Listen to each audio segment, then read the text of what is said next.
listening to Stories from Real Life, a podcast by engaging storytellers for engaged story listeners. Here's your host, author and journalist, Melvin E. Edwards.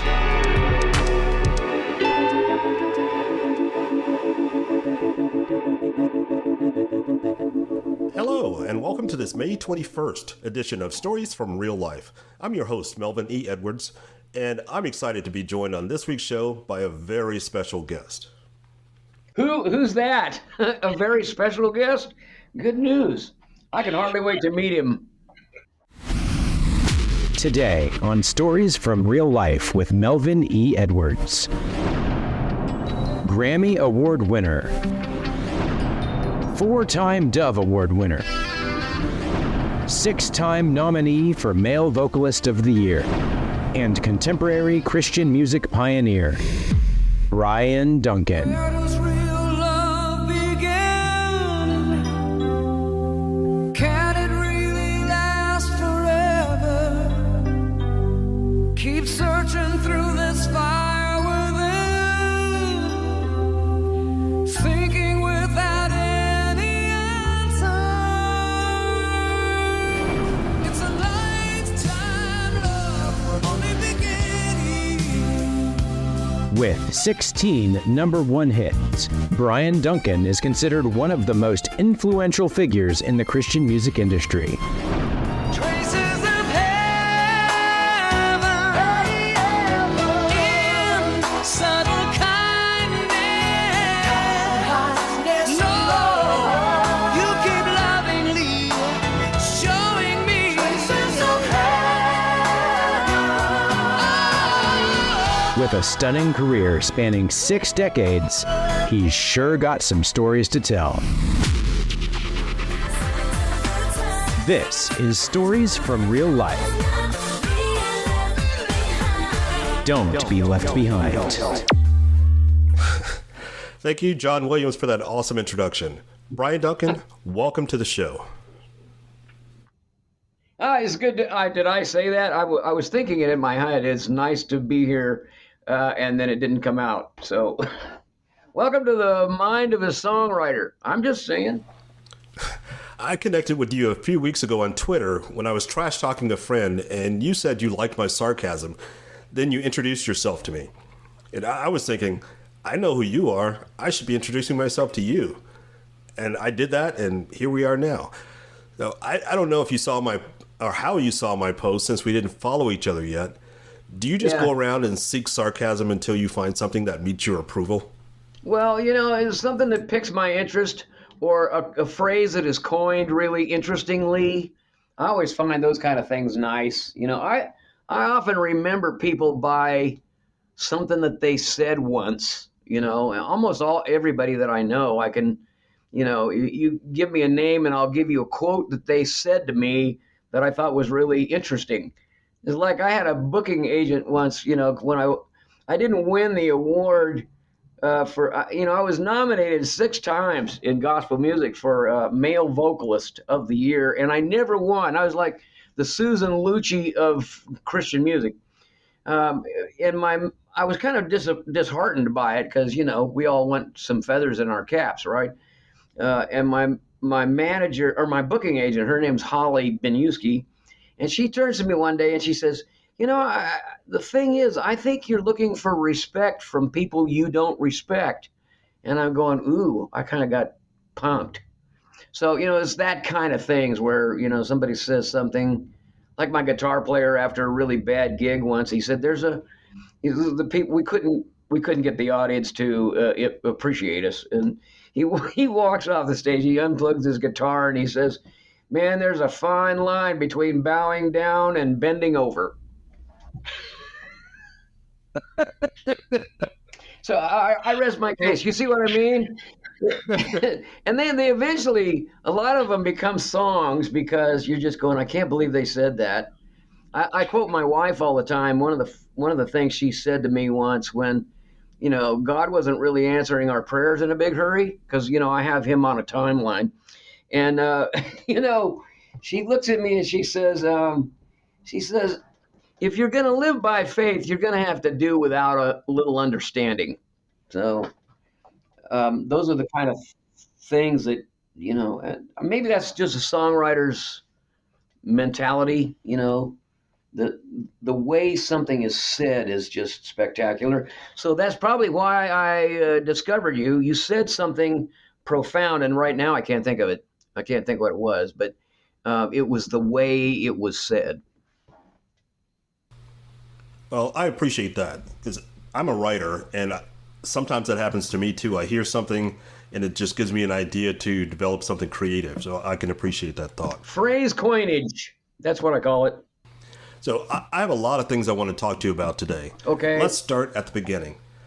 You moved around a lot as a kid and were born in Utah. Were you one of the Osmonds? I met Donny Osmond in the airport a couple of times, and he wanted to do a duet with me too. Because he did a Christmas record that was really funky. Who put the Merry into Christmas? I thought it was really good, and I'm going, but that never happened. But he was always such a white toast guy that I kind of didn't see him coming with a funk thing, and I liked it. No, I only lived in Utah for maybe the first couple of years. My dad was an evangelist. He used to scream like James Brown, and the first time I heard James Brown, I thought it was my dad going, "Ow! I feel good." Well, I didn't live in Utah long enough to know where it was on the map, but I know where it is now. I was born in Ogden, and I don't know if they found out that I was born there, but they tore the hospital down. It's not there anymore. So, but Ogden is still there, and my dad kept moving around. He was either an evangelist or he might have been running from the law. I was just thinking that too. Yeah, when you pull up stakes after a year and you change your address and you don't leave it forward, I'm a little suspicious. As you probably should be. So, did your parents encourage your musical pursuits, or were they telling you to get a real job? No, I remember my mom saying that, well, when are you going to stop playing around? I remember her saying that specifically. And, she didn't say get a real job, but she said, when are you going to stop playing? And I'm going, well, this is the only thing that I like. And plus, trying to figure things out in my head was better if I was strumming a guitar at the same time or finding a chord progression and, trying to make sense of stuff that I felt. And, that's still going on. I'm still, every day I read social media stuff and just go, what the heck is going on? A lot of insanity in the world, and I just cover mine really well. That's all. Just don't say everything that comes to your mind. So, but yeah, they were in the ministry, and my dad played a guitar, and my mom played a piano, and she gave me accordion lessons, which could have been a disaster for my entire career. But yeah, when I quit college, Bible college, and came to California. Joined a rock band, quit college and joined a rock band. They had a little trouble talking to me for about 6 years. And I don't think they knew what to make of me. My dad says, I knew you had a heart for Christ and that you really had a sincerity about your faith. He says, but I also knew you could raise hell because, I got in a street racing thing, and then I got in a church parking lot brawl one night. It was like, he's going, so I knew you could raise hell. And he says, or you could live for Jesus. He says, I never thought you'd split it down the middle. That's really funny. So you started your professional career during the Jesus Music early days with the Sweet Comfort Band. Why weren't you highlighted in the recent documentary called The Jesus Music? After all, you were right there in the middle of it. This is the question that 90% of the Christian rock bands on the West Coast asked about the first movie, the Jesus Music movie. They mentioned one band on the West Coast, and I'm going, I'm sorry, there was like 50 bands out here. Andre Crouch, Larry Norman, Randy Stonehill, Children of the Day, There's so many bands you're just going, wow, how could you leave everybody out? Everybody. You could just tell that the movie was made by a producer on the East Coast, and so and they had people in that movie that weren't. No offense, but I didn't see them as the Jesus movement people. Jesus movement was a lot of hippies. And I didn't even include myself in that category, so it doesn't bother me that they didn't mention me. But the Sweet Comfort Band was there. I opened for Love Song when I first started at Calvary Chapel in the tent, and there was a movie about that too, the Jesus Revolution. And the guy that did that movie didn't mention any of the people that were at his church, not any of them. And everything else was kind of peripheral. And you'd never get the idea that music was what drew people to hear a sermon in the first place. They wouldn't have come to hear a sermon. They came because the music was good.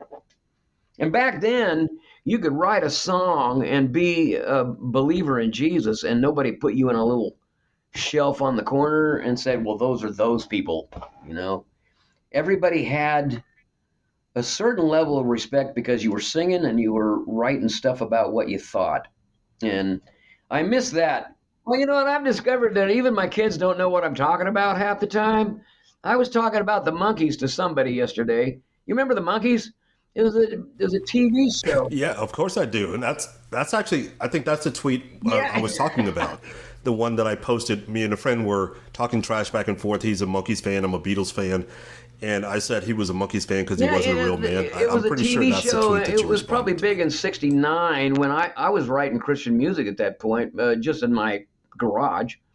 But it was heartbreaking to realize that who I was talking to didn't know who the Monkees were. I've mentioned a lot of people now that my kids think are imaginary people that I still talk to. I remember what's the guy's name that took over for Van Halen? What was the new singer? I can't think of his name. Sammy Hagar. Yeah, Sammy Hagar. His sister moved in down the street from us, and me and my wife were on a walk, and we met her, and when we got home, we were all flipping out. We're going, wow, Sammy Hagar's sister lives down the street from us. And my kids just look at us like, who are you talking about? And it's like, man, it just ruins it. It ruins your, when your names drop into the mud. I saw an interview recently where you said you were heavily influenced by James Brown and other R&B and soul artists. Did you bring any of those influences into contemporary Christian music? Well, if I did, it wasn't appreciated. The thing is, I used to listen to regular radio on, under the covers at night, because I was a church boy and I wasn't supposed to be listening to that stuff. That was heathen music. But I noticed that James Brown had a preacher style a lot of times, and it reminded me a lot of my dad. So I kind of resonated with it, He seemed like a preacher in a lot of cases. And the screams, fit right into Pentecostal church, I'll just tell you. And I did the screams for a long time. I sang a song on Andre Crouch's tribute record that won a Grammy. And it was a song called It's Gonna Rain. And it was kind of the last song that everybody else had been on the record. And I got whatever was left, I think. But I took that whole song, James Brown. I mean, it was like, it's gonna rain. And I did some screams in that where the record company called me up and said, did you get permission to use James Brown's voice? And I said, that ain't James Brown.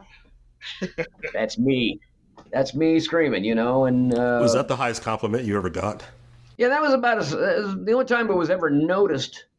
Except if you look at I saw a review of my records on Amazon once. I was looking for, I can't remember what records I've done.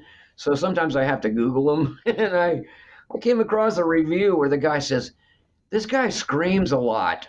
It was like, oh, I thought that was an expression of enthusiasm. My next question might be a little bit of a sore subject for you. Why aren't you in the Gospel Music Hall of Fame?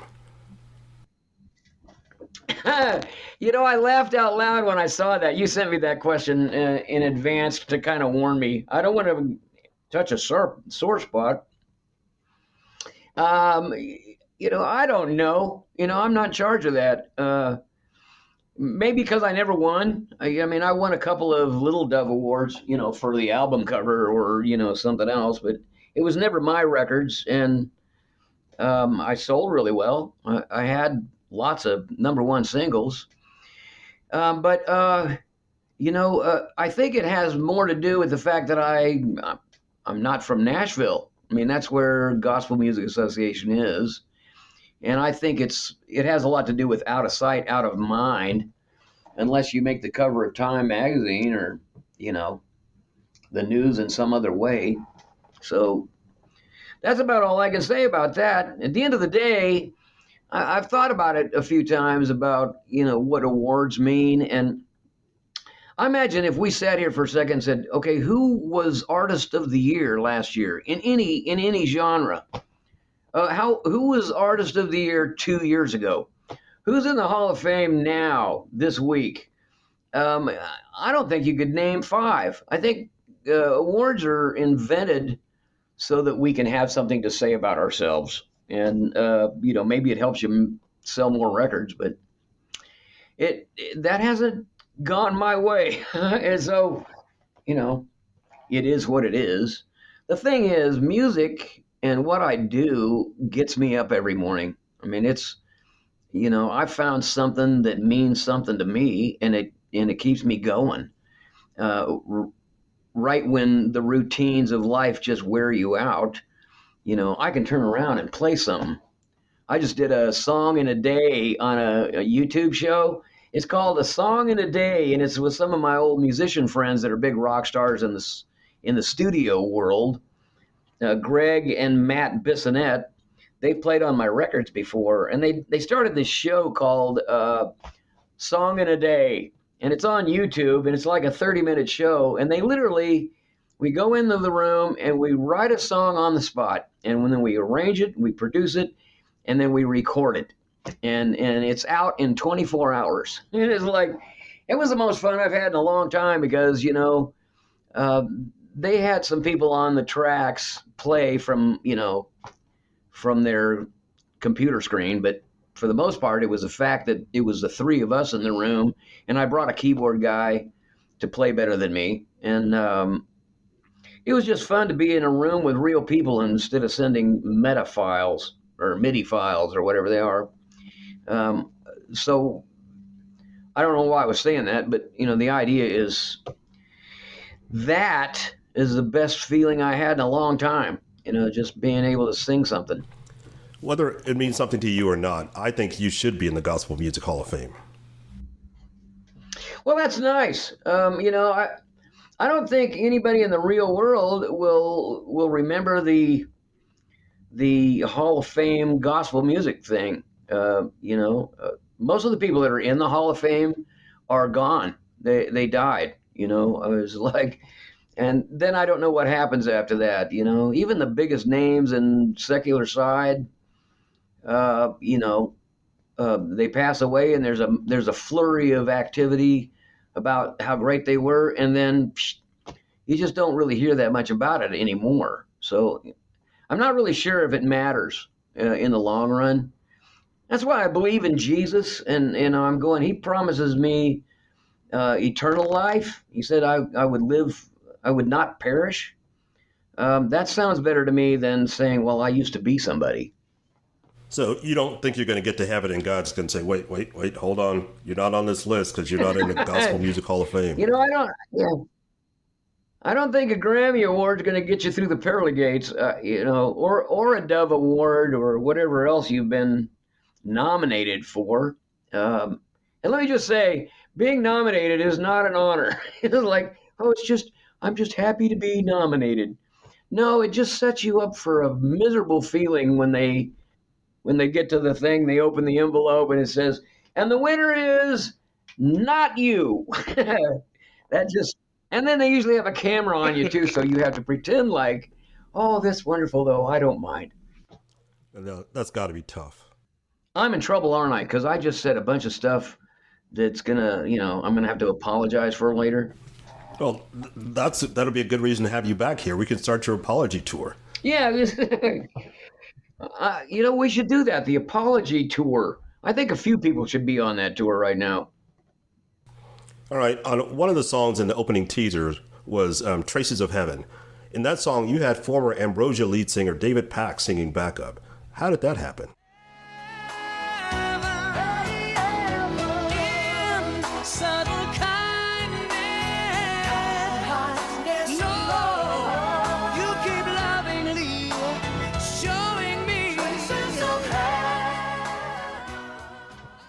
Well, I didn't know him at the time, but Ambrosia did an album called 180, and I wore that thing out.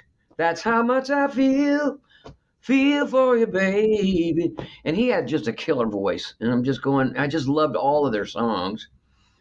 And so I just took a chance, and we called his people, and my people called his people, and to make it sound official.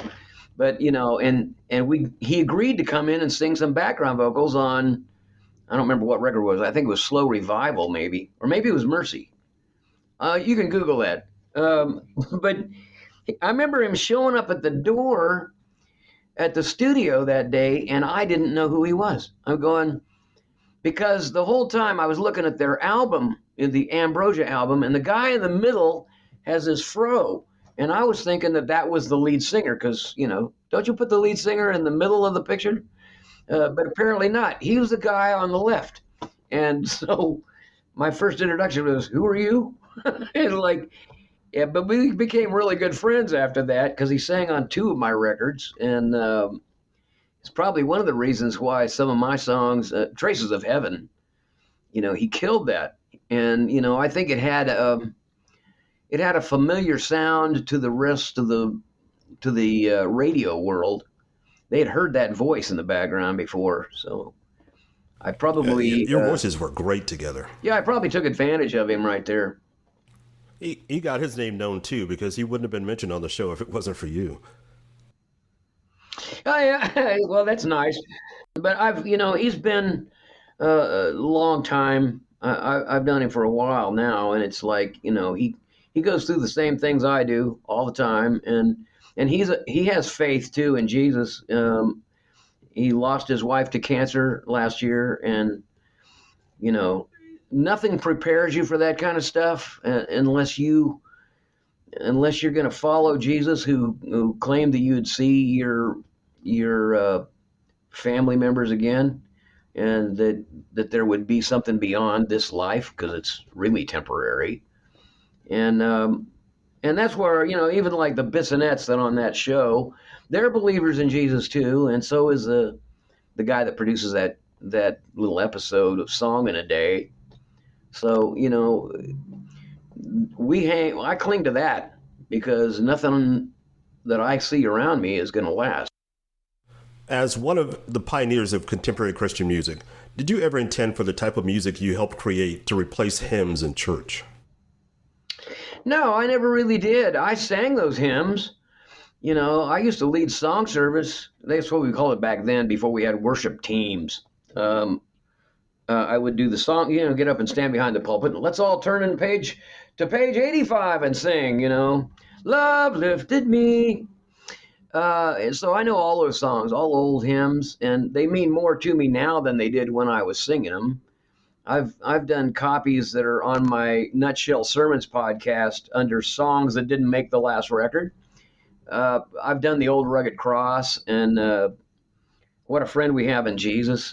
It didn't really get better than that as far as really connecting with God and with who Jesus is. I think what we do now is pretty trivial in a lot of ways. I wouldn't want to put my songs up against Fanny Crosby. It's like I'm doing the best I can, and I started writing songs with a guitar because I couldn't play anybody else's, and so if you make it up, nobody can tell where the mistakes are. Never thought about that. Yeah, and it worked out pretty well. My dad didn't like my music that much. He just couldn't quite figure out where I was going with it. But then he grew up on Roy Rogers and Dale Evans. And if you don't know who those are, you can Google those, I think. Roy Rogers and Dale. Happy trails to you until we meet again. He had that rounded out. And Mom would sing with him too. They do duets. And so when I came out with stuff, it was like I was only doing, folk music at the time. I like James Taylor and Carole King, and but when I sang, it kind of came out a little different. And then it got, once I ran into James Brown, I was completely corrupted. By that time, it's just, he felt like he was cutting loose. I mean, it's kind of like Pentecostal church. I mean, backflips. That's why I did Holy Rollin' for that same reason. You want a happy song? Dial up the Colorado Mass Choir and Joe Pace and listen to that. Or Dorinda Clark Cole. And man, you want to feel good? Jump into a gospel music song. Black gospel. That's a perfect lead-in for my next question. My great-grandfather was one of the pioneers in the Pentecostal movement in Houston in the early 20th century. His name was Preston. What part of the Pentecostal movement? There's a few fractions of it. I'm actually not sure. It's probably something like the Azusa Street movement out in California. Oh, yeah? You're the son of a Pentecostal evangelist, so you probably heard a lot of fiery sermons in your life. Oh, yeah. I come from a long line of preachers, and on the Duncan side, they were the founders of an Assemblies of God church in Delta, Colorado. They were farmers for the most part. My grandfather was a sheriff of Delta County, but they were diehard, and their family members came from a sect of Christianity called the Dunkards, which was, they believed in, full water baptism, but they were really straight-laced. And, so, I mean, there's a long line of Pentecostal holiness and, shouting, stomping kind of people in my family. So I'm kind of almost the black sheep of the. Somehow I didn't quite line up with the Dunkards. Now you do a podcast called Nutshell Sermons. Do any of your early memories influence your unusual approach to storytelling? Yeah, I started Nutshell Sermons because I needed a second job. Once the pandemic hit, I couldn't do concerts anywhere, and it was like, wow, I'm kind of unemployed. You think you're on the highway to heaven, and suddenly you take a turn south. So I started the podcast a couple of years ago, and I didn't want to do a whole hour show because I don't have that much content in my head ever. But I was always doing these things on Twitter, like I follow Jesus because, and it would be a one-line thing. And then it became Nutshell Sermons. That's a nutshell sermon. There's a difference between forgiving and excusing. End of story. There's a nutshell sermon. You don't have to say anything else. And so I thought, well, I could probably do that. A nutshell sermon be less than 2 minutes long. And then I started doing prayers you won't hear in church. Dear God, are we on speakerphone? It's like that kind of stuff. And then because the movies kind of left us all out of the Jesus movement, so I decided to start doing 8-minute episodes of Jesus and music. And I started in 1969, and I'm currently at the turn of the century. I did my last album for a real record label, and those have been really actually more popular than my brilliance in 2 minutes. Well, I enjoy the episodes, and I listen to them whenever they come out. You're doing good when somebody starts to give you nicknames. You know what I mean? It's like my friends call me things that nobody else calls me. It's like Bry, B Dunk. It's that kind of thing.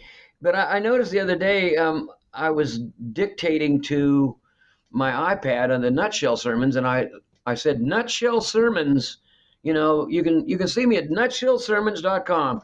And then the iPad interpreted it to mean not so sermons. I'm going, hey, that's not too bad. I should have started with that. But then another guy yesterday called me. He says, "Yeah, I heard you on the Nut Pod." And I'm going, "Well, I'm getting more lovable all the time."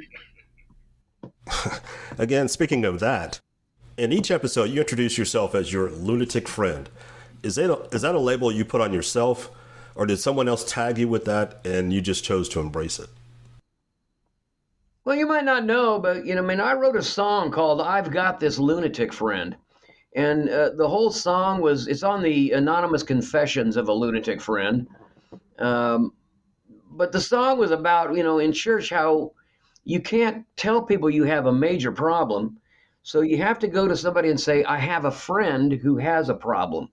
That way you can, it's like, well, I'm not talking about me, mind you, because God forbid I would be like that. And I made a mockery out of that, just going, I've got this lunatic friend, and it stuck. And, at the end of my career, I was just kind of fed up being me. You know what I mean? Hey, I'm Bryan Duncan. You just wear yourself out talking about yourself. And so I just wanted to do something different. Just going, I'm just your lunatic friend on the back row. And so I didn't even give my last name, but I think eventually people figure out that, you're that guy. All right, so you've had more than a dozen number one contemporary Christian music hits during your career. Did you listen to that top 20 CCM countdown show, with John Rivers, just like other people listen to Casey Kasem? Oh, I listened to John Rivers mostly because I was on his show a few times. But, I hope this doesn't make me sound demonic, but I wasn't listening to Christian music every day. I was listening to the regular radio. Now I can't find a regular radio of any kind. Everybody's playing all kinds of bizarre stuff. And I'm going, that doesn't even make sense. Commercials, I listen to songs on commercials, and, they don't even have words most of the time now. They're just nonsense, seems to me. Do I sound like a curmudgeon yet? But, I don't... I don't think that I hear things that I think is good. I think the last really good thing I heard musically was, way back to, what's that chick that did, you try to make me go to rehab? That was Amy Winehouse. Yeah, Amy Winehouse, she had an interesting voice, and it was kind of, she made a mockery out of a lot of things, including her life, I suppose. But, I don't hear a lot of stuff these days that I like. I like John Mayer and there's a few people like that. Sheryl Crow is always one of my favorites, and Bonnie Raitt, and then Al Green and James Brown and Marvin Gaye. I mean, those go way back. And then on the metal side, there's Kansas and Toto, and well, they're not metal, but Jefferson Starship. Remember? Jane, it's all over. Yeah, that's a great one. Mickey Thomas was the singer. Yeah, he could really hit some high notes. I used to think I could sing that high, but man, that guy, I don't know how he gets up there that high. It was like, for me. You might have to cut something out. I haven't had enough coffee this morning, I don't think. Yeah, you're a California type. It's very early. Yeah. I'll know next time. I'll wait till later. You can always interrupt and just say, we interrupt this broadcast, click, and then come back. Okay, we're fine now. That happened to me once. I was doing a New Year's Eve event, and it was like 6,000 people in the stadium, and it was live on television, national TV. It was the Bill Gaither group that was putting it on, and I came out to do a song called A Heart Like Mine. And it was to a track, so I'm just going to come out and sing to a track. And I got out there, and they had put the wrong song on, it was the right song, but it was just an instrumental version. And in the instrumental version, the verse never comes in. It's just da da da. And I'm standing there for a minute, going, okay, how can I fake my way out of this? And I couldn't. So I said, I'm sorry, this is the wrong track. On live TV, quick, we cut to a commercial, and they never had me back to anything they ever did after that. It was like it was my fault. I ruined their show. You Maybe ruined that's it. why I'm not in the Hall of Fame at this point. You know, we got to find somebody to blame. Somebody, yeah. We'll make up a name. A friend said, Yeah. yeah, that's it, a friend. All right, on this segment of the show, I chose one of my favorite songs by you, and I want to talk about the lyrics. This is from We All Need, which comes from the album Anonymous Confessions of a Lunatic Friend. And Oh, there's so that you term knew the again, song, you knew lunatic. the record anyway.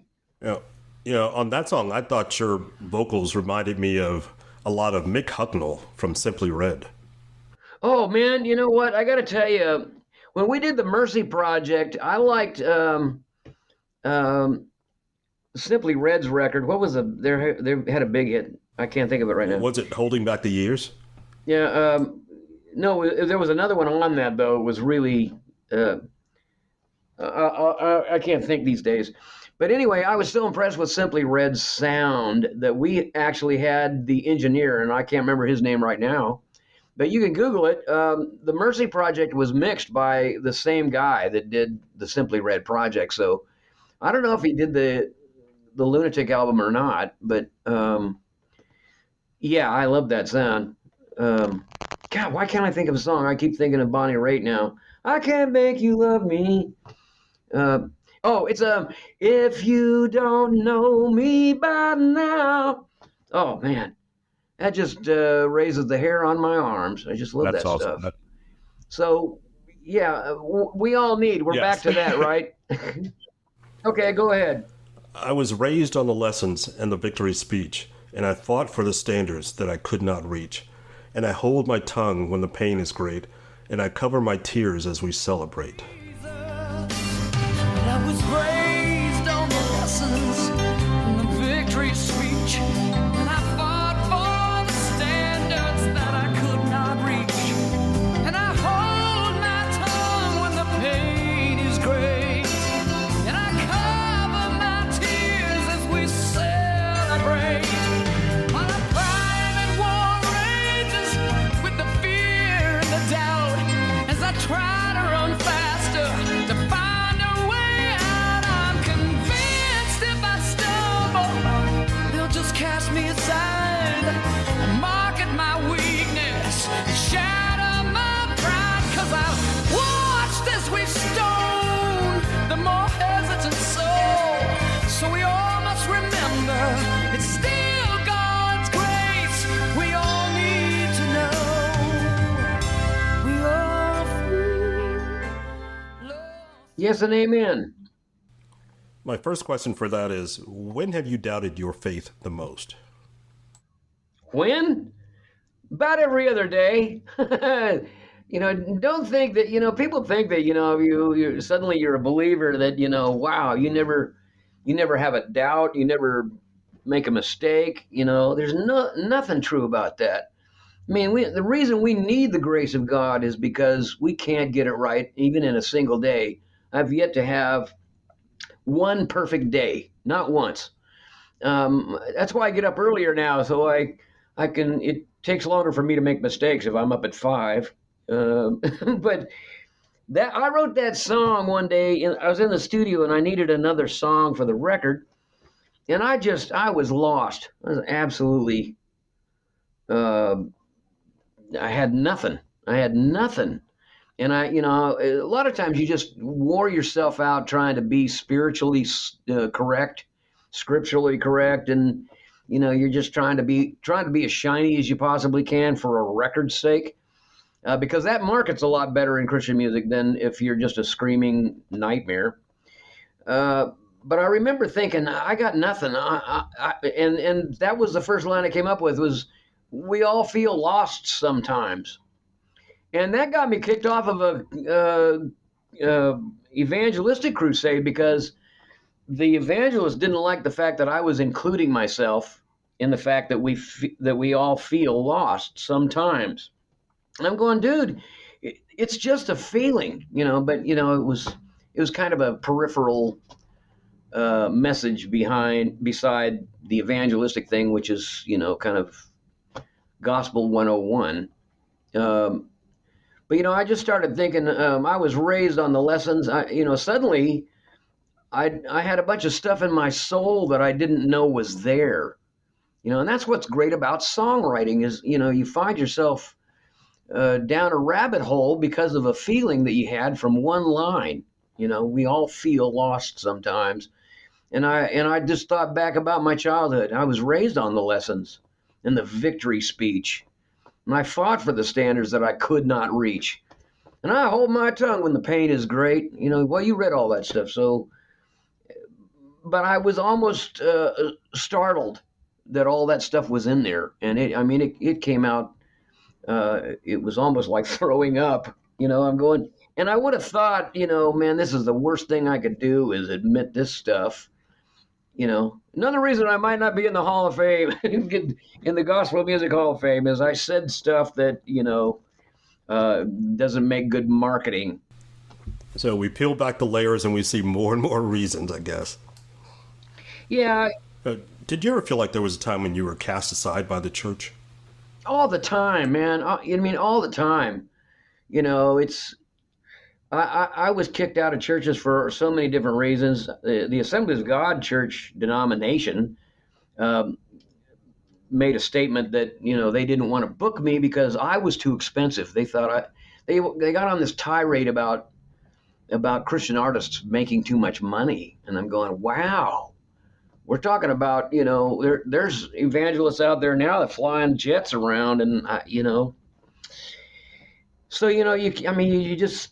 One of the things that I learned was I went to recovery, and a lot of it had to do with, spiritual nonsense and people manipulating you in the name of Jesus, because we all do that in a certain way. We use what we know to get what we want. And, it's really anti-Christ, but we still do it. I do it. I know what to say if I want my wife to do the right things for me. And actually, that doesn't work either. But I just found myself needing to say more than what was being said. That's all. So, which song was your most autobiographical?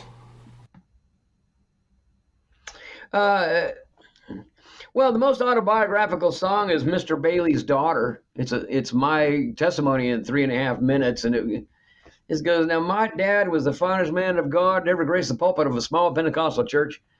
To tell the truth, I was born on Monday and in church on Sunday, and I guarantee I was never late, because Mom was the organ player and the Sunday school teacher while I took up the offering. They would always make me give it back. And as a child, then I talk about, saying Mr. Bailey has a daughter. I was looking around and going, suddenly there she was, 4th row back on the left in the choir. That was the majority of my teenage years is, checking out the girls at church. Oh, there she is. And, trying to get her to go out with me. Well, that's not where I thought you would go with this. Really?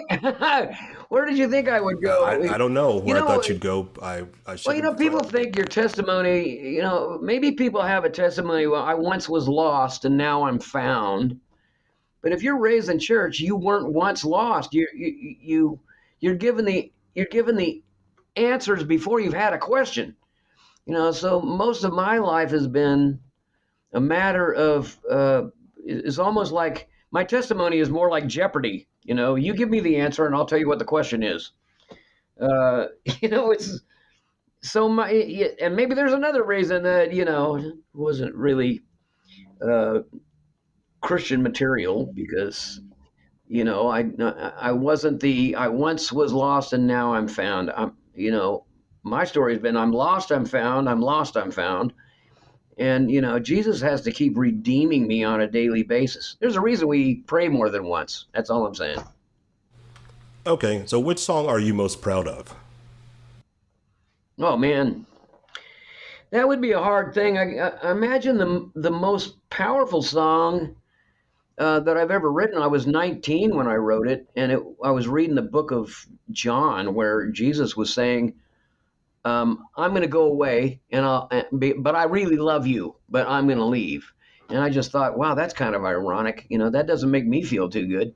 In fact, doesn't even make me feel like you're going to be there. You love me, but you're leaving. Okay, yeah, I've heard that one before. And I was thinking like that, and then I started the song. I would like to say, just before I leave you, that I'll be back someday, and with me I will take you.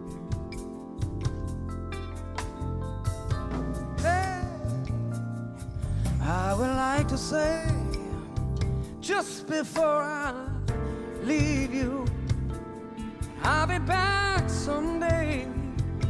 With me I will take you, so do not be afraid. Only watch and pray and wait for my return. And that is the challenge of faith all the way around. But it's the words of Jesus. Said, it's the song is called "I Love You with My Life," and I think Jesus demonstrated that by giving up his life and hanging on a cross for people who didn't like him. I saw a video clip of you singing "Baby I'm Amazed" by Paul McCartney. Yeah. What song by another artist do you wish you had written yourself? Oh man, there's a few of them. One of my favorite songs is Bonnie Raitt's "I Can't Make You Love Me If You Don't. You can't make your heart feel something it won't." And there's a few Sting songs too that I wish I would have wrote. My brain slips right out of gear about half the time. But there's a lot of songs that I wouldn't have any problem singing. It's just then they get the publishing for that. If I sing your song, then I don't get anything. So at some point, I've learned over the long haul to sing your own stinking songs because they've already had their hit. So every breath you take, that was a great song. But we could go down the list of great songs. Okay, this is the last question I got for you. You've been in this industry for a long time. So what's next for Bryan Duncan? I have no idea. It was really nice to have a label, like a record label, and then that gave you a label. I'm a singer-songwriter. And in the last 3 years, I've come to a place where I realized, God might be asking me, would you give up the best thing you're good at for me? I mean, would you lay that down? And people always talk about, laying your crown at someone's feet.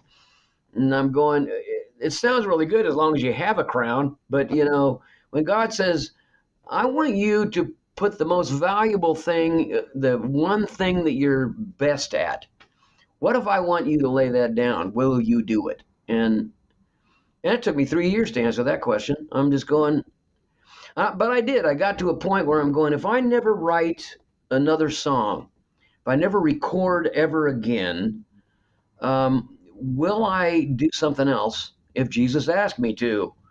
And the answer is yes. It took me a while. I didn't come to that conclusion very fast. But the podcast is that. Most of it is not singing. It's not writing songs.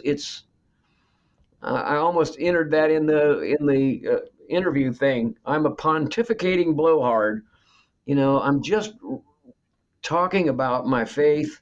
What I'm hoping to do with the podcast is leave a trail of breadcrumbs that you can follow to find your way to heaven and to find your way to Jesus. Because at the end of the day, man, none of us get to stay here. Well, I can say that is an absolute truth. So my guest this week has been contemporary Christian music legend, Bryan Duncan. Can you speak at my funeral?